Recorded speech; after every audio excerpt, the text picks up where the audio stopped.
السلام علیکم ورحمۃ اللہ تعالی وبرکاتہ۔ بسم اللہ الرحمن الرحیم۔ پچھلی قسط میں ہم نے بتایا تھا کہ اللہ تعالی نے حضرت ابراہیم علیہ السلام کو اپنے بیٹے اور بیوی کو سرزمین مکہ پر چھوڑنے کا حکم دیا۔ پھر یمن کا قبیلہ جرہم بھی وہاں آ کر آباد ہو گیا تھا، اور اب یہ سارے کا سارا خطہ ملت ابراہیمی اور توحید ابراہیمی پر تھا۔ اس کے بعد 77 عیسوی میں رومن ایمپرر ٹائٹس نے جب یہودیوں کو فلسطین سے نکالا تو 3 یہود قبائل مدینہ میں آ گئے، اور اس کے بعد عمر ابن لحی کی وجہ سے تمام قبائل مکہ بت پرستی میں مبتلا ہو گئے، اور اس کے بعد نصارہ نے ابو نواز بادشاہ کو قتل کر کے پورے یمن کو فتح کر لیا، اور سارے کا سارا یمن عیسائی ہو گیا، اور یوں جزیرۃ العرب ملت ابراہیمی کو چھوڑ کر بت پرستی، یہودیت اور عیسائیت میں مبتلا ہو گئے۔ سیرت النبی کامل سیریز کے ایپیسوڈ 2 میں ہم آپ کو خوش آمدید کہتے ہیں۔ اس ایپیسوڈ میں ہمارے نبی کریم سرور دو عالم حضرت محمد الرسول اللہ صلی اللہ تعالی علیہ وسلم کی ولادت باسعادت کا تذکرہ کریں گے۔ محترم سامعین، قرآن مجید میں اللہ تعالیٰ فرماتے ہیں وَلِكُلِّ قَوْمٍ هَادٍ، کہ ہم نے تمام انبیاء کو اپنی اپنی مخصوص قوم کی طرف بھیجا۔ چنانچہ حضرت عیسیٰ علیہ السلام کے پاس ایک بوڑھی عورت آئی اور آپ پر ایمان لانے کی درخواست کی، لیکن حضرت عیسیٰ نے ان سے کہا کہ آپ بنی اسرائیل نہیں ہیں، اور مجھے حکم دیا گیا ہے کہ بنی اسرائیل کی بھولی بھٹکی بھیڑوں کو ہدایت کے راستے پر لاؤں۔ یعنی ہمارے نبی کے علاوہ گزشتہ تمام انبیاء اپنی مخصوص قوم، مخصوص جگہ اور مخصوص زمانے کے لیے مبعوث ہوئے تھے، لیکن ہمارے نبی کی جب باری آئی تو اللہ تعالیٰ نے فرمایا وَمَا أَرْسَلْنَاكَ إِلَّا كَافَّةً لِلنَّاسِ، ہم نے آپ کو پوری دنیا کے انسانوں کے لیے مبعوث کیا ہے۔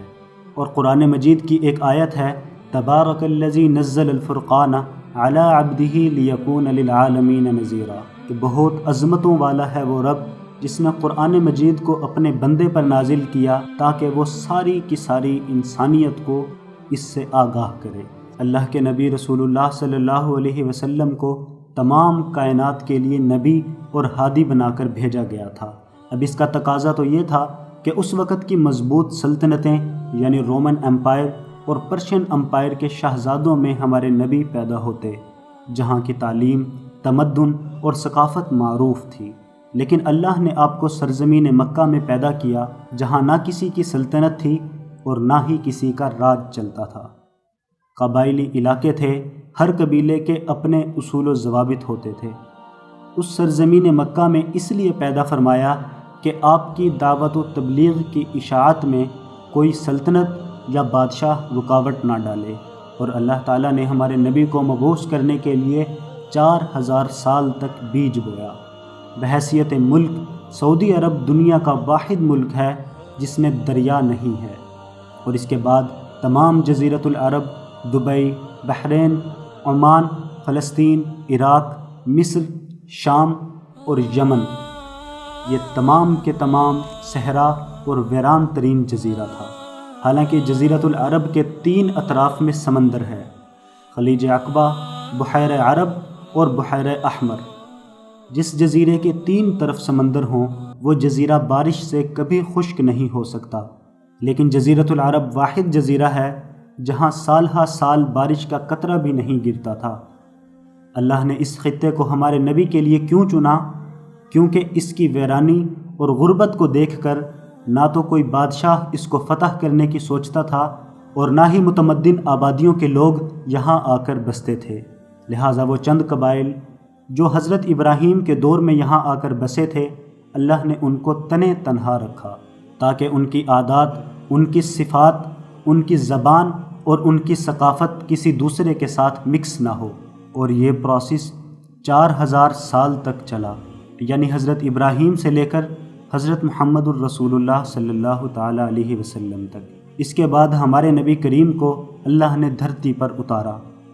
آپ کے پاس خالص ترین لوگ تھے، جو بگاڑ آیا تھا وہ اتنا تھا کہ جیسے ہیرے کے اوپر گرد آ گئی ہو، اور جب اس ہیرے کو صاف کیا تو کائنات کے سب سے اعلیٰ ترین لوگ یعنی صحابہ نکلے، اور چونکہ ہمارے نبی پوری دنیا کے لیے آئے تھے تو بہتر یہی تھا کہ چراغ کو درمیان میں رکھا جاتا تاکہ اس کی روشنی چاروں اطراف میں پھیل جائے۔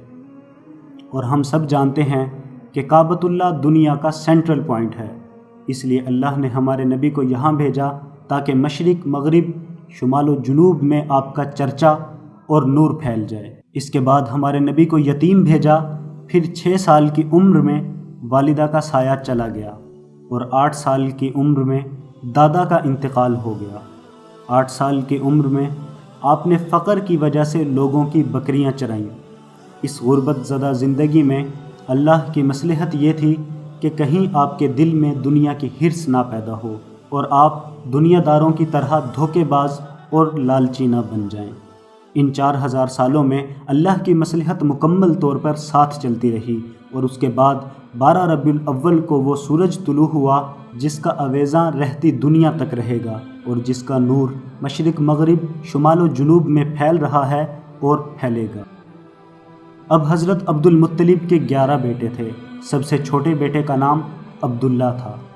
عبد المطلب خود بھی شرک کیا کرتے تھے اور اس وقت لوگوں کے نام بتوں کے نام پر رکھے جاتے تھے، جیسے عبد العزیٰ اور عبد اللات وغیرہ۔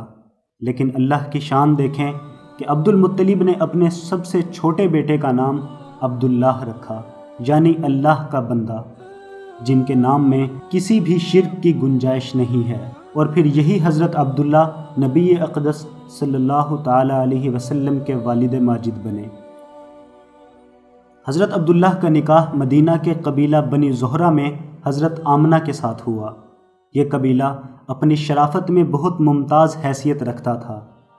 حضرت عبد المطلب جب اپنے بیٹے عبداللہ کے ساتھ نکاح کے لیے مکے سے مدینہ کی طرف سفر کر رہے تھے تو راستے میں انہیں ایک یہودی عورت ملی جس کا نام فاطمہ تھا۔ یہ یہودی عورت تورات اور انجیل کا بہت علم رکھتی تھی اور اسے معلوم تھا کہ آخری نبی صلی اللہ علیہ وسلم عبد المطلب کا پوتا اور عبداللہ کا بیٹا ہوگا۔ اس نے حضرت عبداللہ کے چہرے پر نور نبوت محسوس کیا اور سوچا کہ کاش یہ نبوت میرے رحم میں ٹھہرے اور میں آخری نبی کی والدہ بن جاؤں۔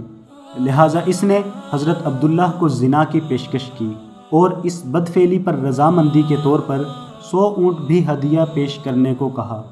لیکن آخر الزمان نبی کے والد کس طرح زنا جیسے غلیظ فعل میں مبتلا ہو سکتے تھے؟ چنانچہ حضرت عبداللہ نے یہ اشعار پڑھے: اما الحرام فالممات دونہ والحل لا حل فاستبینہ فکیف بالامر الذی تبغینہ یحمل کریم عرضہ ودینہ، کہ حرام فعل کے ارتکاب سے بہتر ہے میں مر جاؤں، اور زنا تو بالکل بھی حلال نہیں ہے، میں کیسے تیری اطاعت کر سکتا ہوں؟ جس ناجائز کام کی تو طلبگار ہے وہ مجھ سے کیسے ممکن ہے؟ کیونکہ کریم النفس آدمی وہی ہے جو اپنی عزت اور اپنے دین کی پوری حمایت اور حفاظت کرتا ہے۔ چنانچہ جب حضرت عبداللہ حضرت آمنہ سے نکاح کر کے واپس آ رہے تھے تو واپسی میں پھر وہی عورت ملی۔ حضرت عبداللہ نے بات چیت کے درمیان اسے بتایا کہ میں مدینہ منورہ گیا تھا جہاں میرا نکاح وہب ابن عبد مناف کی صاحبزادی آمنہ سے ہوا، اور نکاح کے بعد 3 دن تک وہیں قیام کیا۔ اس یہودی عورت نے سن کر کہا کہ واللہ میں کوئی بدکار عورت نہیں، تمہارے چہرے پر موجود نور نبوت کو دیکھ کر یہ چاہا تھا کہ یہ نور میری طرف منتقل ہو جائے، لیکن اللہ نے جہاں چاہا اب اس نور کو وہاں رکھ دیا ہے۔ یعنی اہل کتاب یہودیوں اور عیسائیوں کو مکمل طور پر پتہ تھا کہ آخری نبی کس جگہ اور کس کے گھر تشریف لائیں گے۔ پھر اس نکاح کے کچھ دن بعد حضرت عبداللہ تجارت کی غرض سے ملک شام تشریف لے گئے۔ راستے میں آپ کو بیماری لاحق ہوئی اور آپ مدینہ منورہ میں اپنے سسرال اور ننہال کے پاس ٹھہر گئے۔ قافلے والے جب مکہ واپس پہنچے تو عبد المطلب نے دریافت کیا کہ عبداللہ کہاں ہیں؟ قافلے والوں نے بتایا کہ عبداللہ اپنی بیماری کی وجہ سے مدینہ منورہ ٹھہر گئے تھے۔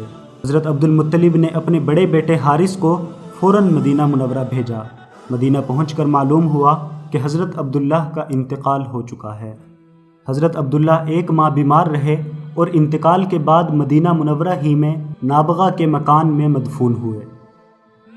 حارث نے واپس آ کر یہ خبر حضرت عبد المطلب کو سنائی تو پورا قبیلہ قریش آپ کی وفات سے بہت پریشان ہوا، کیونکہ حضرت عبداللہ کی عمر ابھی 18 سال تھی، آپ کی شادی کو بھی ابھی 3 ماہ ہوئے تھے۔ اس قدر جوانی میں نئی نویلی دلہن کو چھوڑ کر چلے جانا واقعی بہت صدمے کی بات تھی، لیکن اللہ کی مصلحت یہی تھی اور اس کی تدبیر کو کون چیلنج کر سکتا ہے۔ انہی دنوں میں ابرہہ کا مکہ مدینہ پر حملے کا واقعہ پیش آیا، جس کی مکمل تفصیل ایپیسوڈ نمبر 1 میں ہم نے آپ کو سنا دی تھی، اور ابرہہ کے واقعے کے 50 یا 55 دن بعد نبی کریم سرور دو عالم رحمت للعالمین خاتم النبیین جناب رسول اللہ صلی اللہ تعالی علیہ وسلم 12 ربیع الاول کو حضرت آمنہ کے بطن سے اس دنیا میں تشریف لے آئے۔ شاعر رسول حضرت حسان ابن ثابت رضی اللہ تعالی عنہ فرماتے ہیں کہ جب نبی کریم پیدا ہوئے اس وقت میری عمر 7 سال تھی اور میں مدینہ منورہ میں تھا۔ مجھے اس وقت کچھ سمجھ نہ تھی۔ میں نے ایک دن دیکھا کہ مدینہ منورہ کا سب سے مشہور کاہن یہودیوں کے قلعے پر چڑھا ہوا ہے اور زور زور سے چیختے ہوئے کہہ رہا ہے، یا ایھا الناس قد طلع نجم احمد، اے لوگو احمد کا ستارہ طلوع ہو گیا ہے۔ اس امت کا جو نبی ہے اس کا نام احمد ہوگا، وہ نبی اس دنیا پر قدم رکھ چکا ہے۔ یاد رکھیے ہمارے نبی کا نام آسمانوں میں احمد ہے، جبکہ زمین پر آپ کا نام محمد ہے۔ اسی لیے حضرت عیسیٰ نے فرمایا تھا، جس کو اللہ نے قرآن میں ذکر کیا ہے کہ وَمُبَشِّرًا بِرَسُولٍ يَأْتِي مِن بَعْدِ اسْمُهُ احمد، کہ میرے بعد جو نبی آئے گا میں اس کی بشارت دے رہا ہوں، اس کا نام احمد ہوگا۔ اور اسی طرح کا ایک واقعہ حضرت عبد المطلب کے ساتھ بھی پیش آیا۔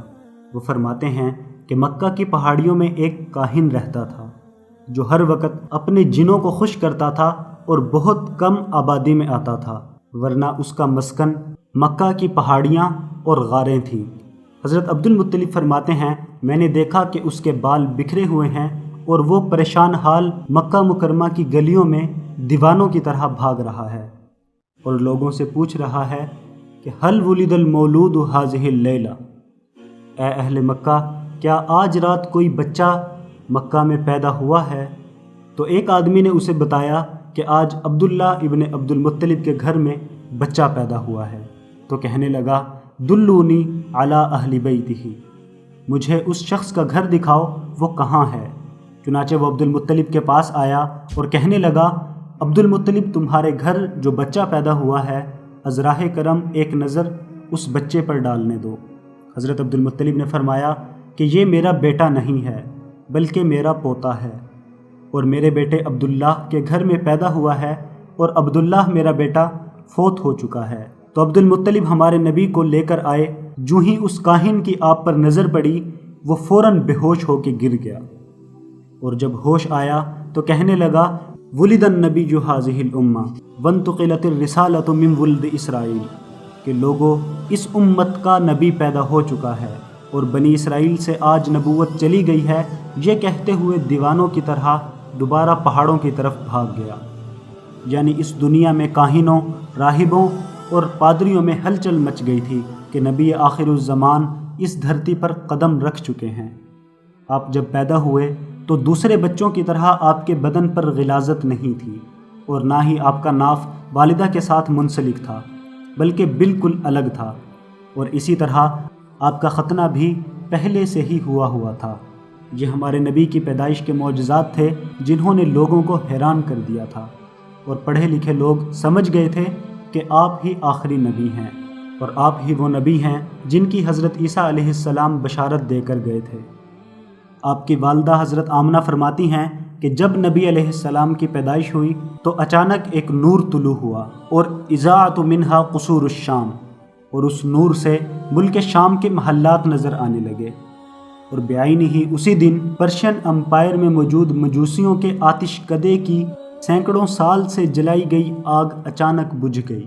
یہ تمام نشانیاں اللہ کی طرف سے تھیں اور اشارہ تھا کہ اب حق آ چکا ہے اور باطل کے بھاگنے کا وقت ہے اور باطل کے دفن ہونے کا وقت ہے۔ اور حضرت آمنہ فرماتی ہیں کہ جو ہی نبی علیہ السلام کی پیدائش ہوئی تو میری زبان سے خود بخود جو الفاظ نکلے وہ یہ تھے، اعیذک باللہ الواحد من کل حاسد، کہ میں تمہیں اس اللہ کے پناہ میں دیتی ہوں ہر حسد کرنے والے سے۔ یعنی پہلا کلمہ بھی اللہ کی پناہ حاصل کرنا اور نبی علیہ السلام کو اللہ کے سپرد کرنا تھا۔ اور جب حضرت عبد المطلب کو پتہ چلا کہ ہمارا بیٹا ختنہ شدہ اور ناف کٹا ہوا اور بغیر غلاظت لگے مسکراتا ہوا دنیا میں آیا ہے، تو انہوں نے فوراً آپ کو گود میں اٹھایا اور کعبہ کے اندر لے گئے اور کسی بت کی بجائے خالص اللہ کو پکارتے ہوئے کہا، یا اللہ، میرا بیٹا عبداللہ تو فوت ہو گیا ہے، لیکن اتنی شان والا بیٹا تو نے ہمیں عطا کیا ہے، اس کی حفاظت فرما اور اس کو دنیا کے شر اور حسد سے محفوظ رکھنا۔ پھر حضرت عبد المطلب نے آپ کو حضرت آمنہ کے حوالے کیا اور فرمایا، ان ابنی ھذا لشأن اسمیہ محمدا، اس بچے کا چہرہ مجھے بتا رہا ہے کہ یہ اونچی شان والا ہے، میں نے اس کا نام محمد تجویز کیا ہے۔ اور یوں آپ کا نام آپ کے دادا حضرت عبد المطلب نے تجویز فرمایا۔ پھر اس کے بعد سب سے پہلے آپ کی والدہ یعنی حضرت آمنہ نے آپ کو دودھ پلایا، اور حضرت آمنہ کے بعد صوبیہ جو کہ ابو لہب کی لونڈی تھی اس نے دودھ پلایا۔ عرب میں اس وقت یہ رواج تھا کہ شہری عورتیں اپنے بچوں کو دودھ نہیں پلاتی تھیں بلکہ انہیں دور دراز دیہاتوں میں بھیج دیتی تھیں، جس کی وجہ یہ تھی کہ شہر کی فضا، ماحول اور خصوصاً خوراک بنسبت دیہاتیوں کے بہت ناقص ہوتی ہے، اور دوسری وجہ یہ تھی کہ دیہات والوں کی زبان بہت خالص اور عمدہ ہوتی ہے، کسی دوسری زبان کے ساتھ ان کا مکسچر نہیں ہوتا، اور عرب میں چونکہ فصاحت و بلاغت کا بہت بڑا معیار تھا، اس لیے لوگ اپنے بچوں کو صحت مند رکھنے اور عمدہ زبان سیکھنے اور فصیح اللسان ہونے کے لیے دیہاتوں میں بھیجا کرتے تھے۔ اسی دستور کی بنا پر ہر سال 2 مرتبہ دیہاتی عورتیں شہر آیا کرتی تھیں اور شرفاء عرب اپنے شیرخوار بچوں کو ان کے حوالے کر دیا کرتے تھے۔ لہٰذا ہمارے نبی کی ولادت کے چند روز بعد قبیلہ حوازن یا قبیلہ بنو سعد کی چند عورتیں بچوں کی تلاش میں مکہ مکرمہ کی طرف آئیں۔ ان میں ایک دائیہ تھیں جن کا نام حلیمہ سعدیہ تھا۔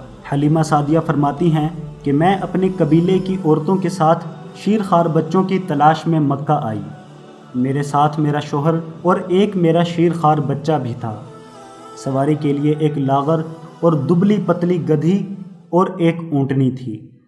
اونٹنی کا یہ حال تھا کہ ایک قطرہ دودھ کا اس سے نہیں نکلتا تھا، ہم بھوک کی وجہ سے رات بھر نہیں سو سکتے تھے، بچے کا حال یہ تھا کہ پوری رات بھوک کی وجہ سے روتا، اور میرے سینے میں اتنا دودھ بھی نہیں ہوتا تھا جس سے بچہ سیر ہو سکے۔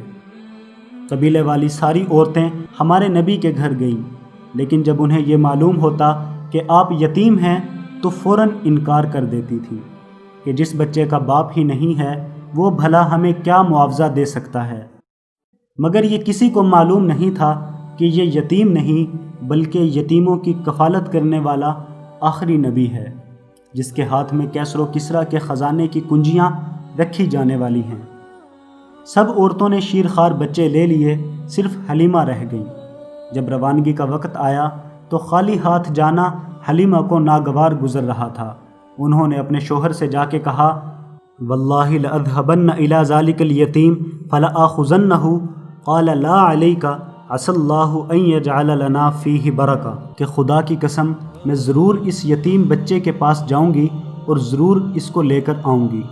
شوہر نے کہا کہ اگر تیرا یہی ارادہ ہے تو کوئی حرج نہیں، امید ہے کہ اللہ تعالیٰ اس بچے کو ہمارے لیے برکت کا سبب بنائیں گے۔ حلیمہ سعدیہ فرماتی ہیں کہ جو ہی میں نے اس بچے کو اپنی گود میں لیا میرے سینے میں دودھ جمع ہونا شروع ہو گیا تھا، اور اتنا دودھ آیا جس سے نبی علیہ السلام بھی اور حلیمہ کا اپنا بیٹا بھی سیر ہو گئے۔ شام کو جب اونٹنی کا دودھ نکالنے لگے تو اونٹنی کے تھن بھی دودھ سے بھرے ہوئے تھے۔ میں نے اور میرے شوہر نے خوب سیر ہو کر دودھ پیا، رات آرام سے میٹھی نیند میں گزاری۔ جب صبح ہوئی تو حلیمہ کے شوہر نے کہا، تعلمی یا حلیمہ لقد اخذت نسمۃ مبارکہ، اے حلیمہ خوب سمجھ لے، تو نے بہت ہی مبارک بچہ لیا ہے۔ اس کے بعد حضرت حلیمہ کے پاس ہمارے نبی نے 6 سال گزارے اور پھر 6 سال ہی کی عمر میں آپ کی والدہ کا انتقال ہو گیا، پھر دادا کا انتقال ہوا۔ یہ سب باتیں انشاءاللہ اگلی ویڈیو میں آپ کو سنائیں گے۔ آپ سے گزارش ہے کہ اس سیریز کو اپنے دوستوں کے ساتھ ضرور شیئر کریں۔ اگر آپ کا فیس بک اکاؤنٹ ہے تو میسنجر میں کم از کم 5 لوگوں کے ساتھ اس ویڈیو کو ضرور شیئر کریں، یہ آپ کے لیے صدقہ جاریہ اور باعث ثواب ہوگا۔ والسلام ورحمۃ اللہ تعالی وبرکاتہ۔